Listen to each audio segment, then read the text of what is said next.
आंख बंद करके बगुले की तरह बैठे हुए हैं। तुम लोग कहते हो भारत माता तो मेरी माँ नहीं है। मुसलमान ऐसे हैं, मुसलमान वैसे हैं, अपनी औरतों को पर्दे में रखते हैं। ये ब्राह्मण, क्षत्रिय, वैश्य ये एक दूसरे को देखना नहीं चाहते। कुछ चीजें दिखाई गई हैं जबरदस्ती समाज को। आपने मुगलों की बड़ी तारीफ कर दी। इम्प्लीमेंट डेथ और इस्लाम इन हिंदुस्तान। सुकरात के चेहरे पर उसकी वाइफ ने खौलता हुआ पानी डाल दिया। उसने कहा मेरे बाद मेरी बेटी। काकोरी कांड हुआ ना, तो काकोरी कांड की जब प्लानिंग हुई तो उसमें अशफाकुल्ला खान नहीं थे। तो पहली गैंग बनी तो उसमें अशफाकुल्ला खान नहीं थे। तो अशफाकुल्ला खान ने चंद्रशेखर आजाद से कहा कि तुम लोग कहते हो भारत माता तो मेरी माँ नहीं है। बड़ा मार्मिक प्रसंग है ये। तो उन्होंने चंद्रशेखर आजाद से कहा कि मेरी माँ नहीं है, आज कह दो मेरी माँ नहीं है, और अगर है तो मुझको जाने दो, और अगर है तो मुझको जाने दो।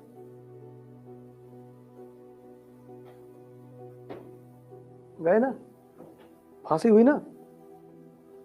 सुकरात के चेहरे पर उसकी वाइफ ने खौलता हुआ पानी डाल दिया। गया, मुंह धुला, दवाई लगाया, आया बाहर, मुस्कुरा रहा था।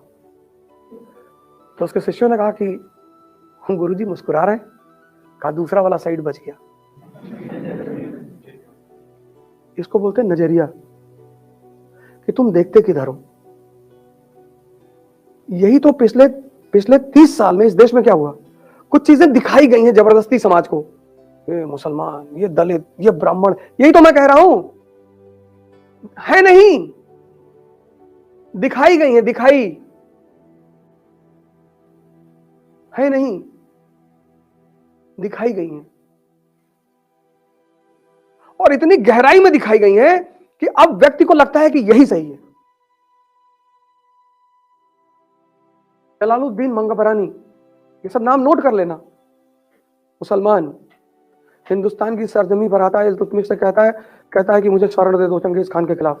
उसने कहा नहीं, धर्म का राजनीति से कोई रिश्ता नहीं होता। कर लेना, किताब में पढ़ाना छोड़ देंगे अगर सही नहीं होगा तो। पहला सुल्तान है दिल्ली का इल्तुतमिश, मौलाना आए, बोले हिंदुस्तान पे लगा दो कानून, इस्लाम या मौत। उसका गुरु था कुतुबुद्दीन बख्तियार काकी, सूफी था, उससे मिलने गया। यार ये मौलाना कह रहे हैं इस्लाम या डेथ का नारा दे दो।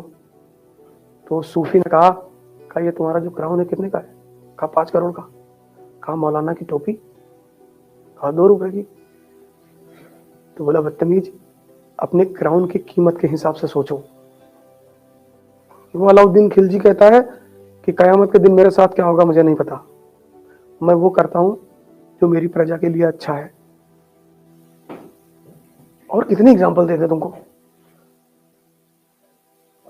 अब्दुल नबी मौलाना थे, यहीं देवबंद गए, अकबर ने पानी में डुबा के मार डाला था।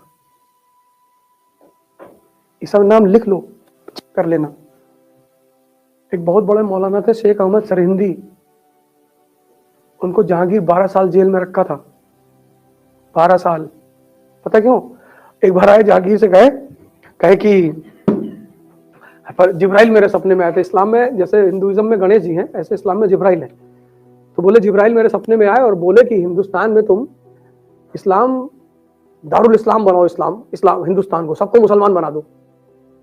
तो जहांगीर समझदार आदमी था ही, उसने कहा कि वाह बताओ मौलाना कि इस देश का शहंशाह कौन? बोले सरकार आप। तो बोले अगर जिब्राइल को कुछ कहना है तो हमसे आगे कहें, तुमसे कहने की क्या जरूरत है? चलो मान लिया, तुमसे कह दिया, 1 महीने का टाइम दे रहा हूं, जिब्राइल को बोलो ये बात मेरे सपने में आके कहें। सपना तो सपना, 1 महीना बीत गया, जहांगीर के सपने में कोई आया नहीं। 12 साल शेख अहमद सरहिंदी को जेल में रखा। जहाँ क्लास लेने गया मैं अब हिस्ट्री मुझे पढ़ाना है सर, तो और मुझे यूनिटी इन डाइवर्सिटी पढ़ाना है। उन्होंने मुझसे कहा ओझा साहब आपने मुगलों की बड़ी तारीफ कर दी। मैंने कहा सर मैं थोड़ी करता हूँ, इतिहास करता है सर। बोले नहीं आपने कुछ ज़्यादा ही कर दी। अरे मैंने कहा किसकी कर दी सर? मुगल मेडिवल इंडिया हमारा, एक कम्युनल दंगा नहीं हुआ सर। एक क्लास में 100 से ज़्यादा लोग बैठे, मुझे एक दंगा बता दो जब मेडिवल इंडिया में कोई दंगा हुआ ही नहीं सर। इल्तुतमिश, मौलानाओं का एक डेलीगेशन उससे मिलने के लिए आता है। इम्प्लीमेंट डेथ और इस्लाम इन हिंदुस्तान, उसका गुरु है कुतुबुद्दीन बख्तियार काकी। आप दिल्ली जाओगे तो देखोगे कुतुब मीनार, वो उसी की है, काकी साहब के नाम पे है। सूफी आदमी कुतुबुद्दीन ऐबक मिलने गया काकी से, कहा कि सर ये हमारे जो धार्मिक लीडर हैं ये ऐसा ऐसा कह रहे हैं। उसने पूछा कि ये जो क्राउन रखे हो उस सर पे कितने का? कहा 5 करोड़ का। कहा ठीक। और मौलाना साहब? बोले 10 रुपये का। तो एक कांस्टेबल भी कैप पहनता है, एक सब इंस्पेक्टर भी पहनता है, एसपीसीटी भी पहनता है, लेकिन हर कैप की एक वैल्यू है सर। वो वैल्यू उसकी थॉट प्रोसेस को डिफाइन करती है। संत अलग है सर, उनको बीच में मत लाइएगा, वो तो कुछ नहीं पहनते। उसने कहा तो तू 5 करोड़ के हिसाब से सोच, 98% नॉन मुस्लिम, हम 2%, हम इन पे शासन कर रहे हैं। क्यों? क्योंकि ये डिवाइडेड है, ये ब्राह्मण क्षत्रिय वैश्य, ये एक दूसरे को देखना नहीं चाहते। यही हमारी ताकत है। अगर तुमने इनके धर्म पे हाथ रखा, ये 98 एक हो जाएंगे। और अगर ये 98 एक हो गए, मैं तो कन्वर्ट हो जाऊंगा। मैं तो यूनिटी ऑफ गॉड में बिलीव करता हूं। सर दास था वो स्लेव, इल्तुतमिश का जीवन स्लेव से शुरू हुआ सर। उसकी बेटी, 50 बेटे थे सर, 50। ग्वालियर में बीमार हो गया वो। उसने अपने बेटों को खत लिखा कि आओ मेरी मदद करो। कोई नहीं गया कि मान लो अब्बा वहां मर गए तो यहाँ दूसरा भाई कब्जा कर लेगा। उसकी बेटी गई सर, रजिया। उसने कमांड ली अपने हाथ में, ग्वालियर के राजा को हराया सर, ग्वालियर पे कब्जा किया। उसने ग्वालियर में अपनी बेटी का राज्याभिषेक कर दिया। 13वीं शताब्दी का मुसलमान, उसने ग्वालियर में, उसने कहा मेरे बाद मेरी बेटी। जैसे मैं एक बड़ा छोटा सा एग्जांपल लेता हूं कि वेस्ट जो है, यूरोप बहुत कहता है कि मुसलमान ऐसे हैं, मुसलमान वैसे हैं, और मुसलमान अपनी औरतों को सप्रेस करते हैं, अपनी औरतों को पर्दे में रखते हैं। तो पता है उससे पीछे उनका मोटिव क्या है? सबसे बड़ी जो वेस्ट की इंडस्ट्री है वो लिकर इंडस्ट्री और कॉस्मेटिक इंडस्ट्री है। कॉस्मेटिक। अब अगर कोई लड़की बुर्का पहनेगी तो कॉस्मेटिक का ज़्यादा इस्तेमाल नहीं करेगी, तो नुकसान किसका? वेस्ट का। तो अब सीधे तो कह नहीं सकते कि यार तुम हमारा नुकसान करा रहे हो, तो बेइज्जती करेंगे। जब तुम किसी चीज पे किसी की बेइज्जती करते हो तो 99% उसे छोड़ना चाहता है। तुम पढ़ते हो दिन भर, स्ट्रेस में हो, प्रेशर में हो, तो तुम्हें उस प्रेशर को रिलीज करना है ना। तो तुमने मेडिटेशन पे बैठ गए, योगा किया, भस्त्रिका। स्ट्रेस रिलीज करने का सबसे प्यारा जो योगा है that is bhastrika. Bhastrika 5 minute अगर आप भस्त्रिका करते हैं, and yoga is not related to any religion.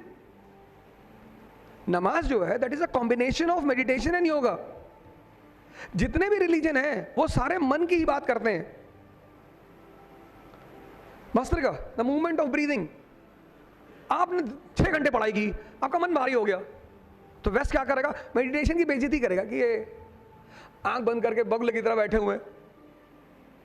Yoga की बेइज्जती करेगा कि अगर योगा करने से चीजें ठीक हो जाए।